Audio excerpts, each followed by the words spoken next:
Welcome beta. Chapter number 4 in old books and chapter 3 in new books. Okay. Electoral politics, democratic politics, class 9th. चलिए बेटा, इसमें अगर हम बात करें टोटल इलेक्शंस के रिगार्डिंग है बेटा और इलेक्शन की प्रोसेस के बारे में, तो सबसे पहले यहाँ केस स्टडी दी है और लकीली हम देखें एनसीईआरटी में वो हरियाणा की स्टोरी दी है, तो आपके लिए थोड़ा फैमिलियर इजी होगा। चलिए स्टार्ट करते हैं। तो फर्स्ट पार्ट है वाई इलेक्शन। इलेक्शन क्यों जरूरी है बेटा, तो इसके लिए सीधा एक केस स्टडी दी है, तो हरियाणा की है। देखिए, assembly election in Haryana. Assembly election बोलते हैं स्टेट इलेक्शंस को, जो स्टेट में इलेक्शन होते हैं उनको क्या बोलते हैं हम, असेंबली इलेक्शन। तो यहाँ उसकी एक न्यूज की कटिंग दी है। The time is after midnight and expect crowd sitting for the past 5 hours in a chowk of the town. It's waiting for its leader to come. The organizers assured the crowd that he would be here any moment. तो कुछ लोग wait कर रहे थे चौराहे पे, काफी बड़ा क्राउड था और वहां के जो ऑर्गेनाइजर्स थे वो वेट कर रहे थे कि हाँ आपके लीडर जल्द आएंगे। The crowd stand up and whenever a passing vehicle comes that way, it arouses hope that he has come. तो उनको बड़ी उम्मीद थी कि आगे लीडर। और लीडर की बात कर रहे हैं, कौन थे वो, मिस्टर देवीलाल, हरियाणा में फेमस है ताऊ देवीलाल के नाम से, इनेलो पार्टी के। Okay, the leader is mister Devilal, chief of Haryana Sangharsh Samiti, who was to address a meeting in Karnal. Karnal की ये बेटा न्यूज है on Thursday night. And the 76 year old leader, तो एज काफी थी इनकी, 76 year, is a very busy man these days. His party start at 8 AM and and 11 PM. He had already addressed 9 election meetings since morning. तो ये period कब का है, election meetings का, इलेक्शन से पहले जो रैली वगैरह थी उसकी पीरियड की बात कर रहे हैं। And been constantly addressing people, meeting for the past 23 months, ठीक है, and preparing for this election. इस इलेक्शन के लिए वो 23 मंथ से यानी 2 साल से लगातार संघर्ष कर रहे हैं। ठीक है, चलिए, तो क्या था ये इलेक्शन और क्यों इंपॉर्टेंट है बेटा, क्यों इसकी केस स्टडी हरियाणा की एनसीईआरटी में दी है, फटाफट देखते हैं। The newspaper report is about the state assembly election in Haryana in 1987. Election note करना, 1987 के बड़े इलेक्शंस थे बेटा। क्यों बड़े थे देखिए, the state had been ruled by a Congress party led government since 1982. 82 से बेटा कांग्रेस पार्टी रूल कर रही थी। Chaudhary Devilal, that an opposition leader, led a movement called न्याय युद्ध। अब इस टाइम 5 साल बेटा ऑपोजिशन में चौधरी लाल बड़े लीडर रहे और उन्होंने एक नया मूवमेंट चलाया, न्याय युद्ध। क्या नाम रखा भाई उसका, न्याय युद्ध, इंग्लिश में इसको स्ट्रगल फॉर जस्टिस कह सकते हैं। And form a new party Lokdal, और इन्होंने नई पार्टी बनाई, क्या नाम था उसका, Lokdal. His party join other opposition party to form a front against the Congress. अब इन्होंने छोटे छोटे जो छोटे दल थे, कुछ ऑपोजिशन थे, उन सबको मिला के बेटा एक फ्रंट बनाया। फ्रंट को हम कहीं ना कहीं ग्रुप कह सकते हैं बेटा पार्टीज का, या हम कह सकते हैं अलायंस कह सकते हैं। ठीक है, The Congress in election and in the election campaign, Devilal said that if his party won the election, अब यहाँ इलेक्शन से पहले जो वादे होते हैं उसकी बात कर रहे हैं, तो उनका बड़ा प्रॉमिस क्या था, his government would wave the loan of farmer and small businessman. तो इसने सीधा सा फायदा पहुंचाया कि हम फार्मर्स का जो भी लोन लिया बैंक से वो हम माफ कर देंगे और बिजनेसमैन के भी लोन माफ करेंगे। तो दोनों बेटा मिडिल क्लास, अपर क्लास और पुअर क्लास, इन सबको टारगेट किया उन्होंने। And he promise that this would be the first action of the government. और देखिए वादा भी बड़ा खतरनाक किया है, ये हमारा पहला एक्शन होगा गवर्नमेंट का। गवर्नमेंट बनी तो सबसे पहली कार्रवाई यही होगी। The people were unhappy with the existing government and they were also attract by Devilal promise. देखिए दोनों हो गए, क्योंकि पुरानी गवर्नमेंट से लोग सेटिस्फाइड नहीं थे, अनहैप्पी थे, और देवीलाल का जो प्रॉमिस था वो बड़ा अट्रैक्टिव था, जिसको लोग उन्होंने अट्रैक्ट भी किया, right. So when election were held they voted overwhelmingly in favour of Lokdal. Lokdal के फेवर में बढ़ चढ़ के लोगों ने वोट किया।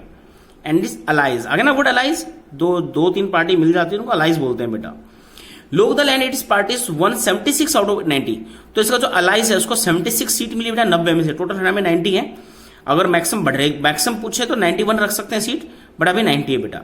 ओके, एक वो NIA की होती है, नॉन इंडियन सिटीजन। ओके, चलिए आगे। तो 76 आउट ऑफ 90। एंड लोकदल, अकेली लोकदल की बात करें जो ताऊ देवीलाल की पार्टी थी, ही वन 60 सीट। तो 90 में 60 सीट, ये भी अपने आप में बड़ी भी है, 60 से बड़े इसकी गवर्नमेंट बड़ी, इसने अलाइज के साथ रखा। दस had a clear majority in assembly and the Congress could win only 5 seat. और जो कांग्रेस है देखो गवर्नमेंट में थी, अब सिर्फ वो 5 सीट जीत पाई, 90 में से ओनली 5। चलिए, once election result were announce the sitting chief minister resign. अब जो कांग्रेस का सीएम था उसने रिजाइन किया। The newly elected member of legislative assembly MLA of Lokdal choose Devilal as their leader.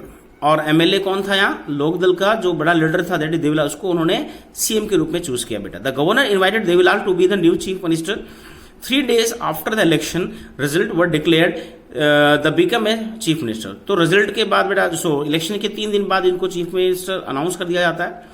As soon as he became the chief minister, his government issued a government order waive the outstanding loans of small farmers। और जैसे बेटा ये CM की seat पे बैठते हैं, इनका पहला डिसीजन यही था कि फार्मर, एग्रीकल्चर, लेबर और स्मॉल इनके जितने भी लोन है सब माफ कर दिए जाए। ठीक है। His party ruled the state for 4 years, 4 साल रूल किया। The next election were held in 1991, और 4 साल बाद इनकी गवर्नमेंट गिर जाती है, नए इलेक्शन आते हैं 1991 में।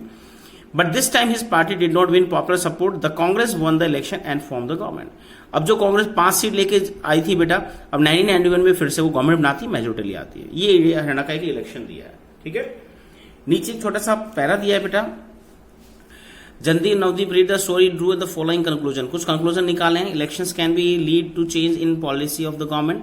इलेक्शन गवर्नमेंट की पॉलिसी बदलने के लिए भी इंपॉर्टेंट होते हैं बेटा।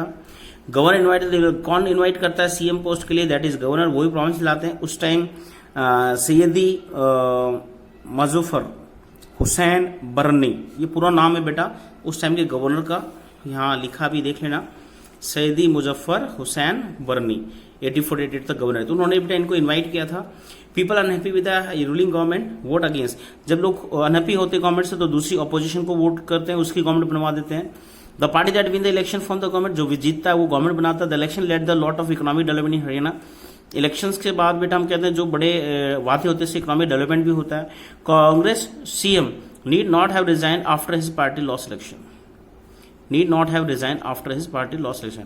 तो नीड नॉट, ये ऐसा कुछ लाइन दी है, पर वैसे अगर इलेक्शन हारते बेटा सीएम को रिजाइन देना पड़ता है। ठीक है। चलिए आगे नेक्स्ट पेज में आते हैं। ये केस स्टडी थी बेटा। अब आते हैं इसके ऊपर कुछ क्वेश्चंस हैं। Why do we need election? तो इलेक्शन क्यों जरूरी है देखते हैं। Election take place regularly in any democracy. हर डेमोक्रेसी में रेगुलर होनी चाहिए, क्योंकि एक बड़ा क्राइटेरिया है जो हमने सेकंड चैप्टर में पढ़ा था, याद होगा कि विदाउट इलेक्शन किसी कंट्री में डेमोक्रेटिक कह ही नहीं सकते। तो रेगुलर इलेक्शन होनी चाहिए। We note in chapter 1 that there are more than 100 country in the world in which election take place and choose people representative. तो 100 से ज्यादा ऐसे देश इलेक्शन होते हैं, अपने रिप्रेजेंटेटिव को चूज करते हैं, वो गवर्नमेंट चलाते हैं। We also read the elections are held in many countries that are not democratic. ऐसे बहुत से देश इलेक्शन होते हैं पर डेमोक्रेटिक नहीं है, वो दूसरी फीचर्स अप्लाई करते हैं जो हमने डेफिनेशन पढ़ी थी स्टार्टिंग में। But why do we need election? क्यों जरूरी है? देखिए, let us try to imagine a democracy without election. अब इसका देखिए सीधा सा है, किस चीज की इंपॉर्टेंस कब होगी? जब उसके एब्सेंस की बात कर रहे हैं हम, इलेक्शन नहीं होंगे तो क्या होगा? Rule of the people the possible without any election if all the people can sit together every day take all the decision. तो पहला कंडीशन ही होगी, इलेक्शन नहीं होंगे तो सभी लोगों को इकट्ठा होकर डिसीजन लेना होगा। But as we have already seen in chapter 2 this is not possible in any large community. तो इतने बड़े जहां करोड़ों 135 करोड़ से ऊपर पॉपुलेशन है, क्या ऐसा पॉसिबल है? नहीं है बेटा। Not it is possible for everyone to have the time. पहला तो लोग बैठ ही नहीं सकते। दूसरा है बेटा इतने लोग अरेंज नहीं कर सकते। दूसरा है लोगों का टाइम भी नहीं है, ना नॉलेज है कि डिसीजन में पार्टिसिपेट कर पाए। Therefore, in most democracies, people rule through their representative। इसलिए अधिकतर जो वर्ल्ड की डेमोक्रेसी है वो क्या करती है? अपने रिप्रेजेंटेटिव के बेसिस पर रूल करती है। इसको इनडायरेक्ट रूलर कहते हैं। है तो बेटा सिटीजन के हाथ में power, but they choose the representative, representative make the government, they will take the decision on the behalf of people. Let's see, is there a democratic way of selecting representative without election? क्या बिना election के कोई तरीका है representative को select करने का, elect करने का? बेटा देखिए, so let us think of the place where representative are selected on the basis of the age experience। अब दूसरा एग्जांपल देख रहे हैं बेटा। पहला एग्जांपल हमने देख लिया। अब इलेक्शंस का ऑप्शन एक और हम कह सकते हैं कि हम चूज कर लें खुद। क्लास में चैंपियन है, अगर टीचर चूज कर लेता है तो क्या होता है? वो उसको सब लोग एक्सेप्ट भी नहीं करते हैं, उसका नहीं मानते हैं। अगर बच्चे उसको इलेक्ट करते हैं तो सभी की रेस्पॉन्सिबिलिटी, उसकी जो भी उसका रूल है, जो भी उसके रूल्स हैं या जो भी उसकी कमांड को एक्सेप्ट करते हैं। चलिए, तो दूसरा कंडीशन दी कि एज और एक्सपीरियंस बेस पर हम किसी रिप्रेजेंटेटिव को सिलेक्ट कर लें। और a place where they are chosen on the base of education. Education भी चूज कर सकते हैं, जो समझो पढ़ा लिखा उसको बना दो हम। So there could be some difficulty in deciding. ऐसी कंडीशन में कोई डिफिकल्टी आएंगी। क्या है बेटा? देखिए, हु इज मोर एक्सपीरियंस और नॉलेज। पहला क्वेश्चन आएगा कि ज्यादा एक्सपीरियंस कौन है, ज्यादा नॉलेजेबल कौन है। अलग अलग एरिया में लोग नॉलेजेबल हो सकते हैं, एक्सपीरियंस भी अलग अलग एरिया में हो सकता है, तो वहां प्रॉब्लम होगी, हम किसको सेलेक्ट करें। But let us say the people can resolve this difficulty. हो सकता है चलो इसको भी सॉल्व कर लें। Then clearly such a place does not require election. तो ऐसे में इलेक्शन रिक्वायर नहीं होगी। बट इसमें भी क्वेश्चन आएगा बेटा, क्या उसको सभी लोग एक्सेप्ट करेंगे? कि सभी लोगों ने इसको रिकमेंड किया है? अधिकतर गांव में होता है बेटा, अगर 5-10 आदमी किसी एक को अगर सरपंच बना भी दे गांव में, तो क्या पूरा गांव उसको मानेगा? नहीं मानता बेटा। ठीक है, चलिए लास्ट पैरा देखते हैं। But can be call this place a democracy? क्या इसको डेमोक्रेसी? इसको डेमोक्रेसी नहीं कह सकते बेटा। How do we find out that people like their representative और not? How do we ensure that this representative rule as per the wish of people? क्या वो लोगों की विश पे काम करेगा? नहीं करेगा बेटा वो। क्या लोग उसको लाइक करेंगे? पॉसिबल ही नहीं है, क्योंकि कुछ लोगों ने मिलकर उसको इलेक्ट कर दिया। हो सकता है 10, 15, 20, हो सकता है 30, 50% उसको लाइक करते हो, उसको एक्सपीरियंस नॉलेजेबल मानते हो। तो इस कंडीशन में पूरा जो विलेज है उसको फेवर करे जरूरी नहीं है। How to make sure that those who people don't like to do not remain their representative, and this require a mechanism by which people can choose their representative. इसलिए कहते हैं एक मैकेनिज्म है इलेक्शन, जिसके बेसिस पे हम समझ सकते हैं कि कितने ज्यादा लोग उसको चाहते हैं, कितने लोगों ने इलेक्ट किया है, और तब बेटा हम कहने कि उसको रियल रिप्रेजेंटेटिव मानते हैं उस पूरे एरिया का। And at the regular interval change them, और देखिए रेगुलर इंटरवल पे इलेक्शंस होते हैं, उसको बार बार बदल भी सकते हैं, विश टू डू डो सो, और सबका से ये अधिकार है कि उसको बदल भी सकते हैं।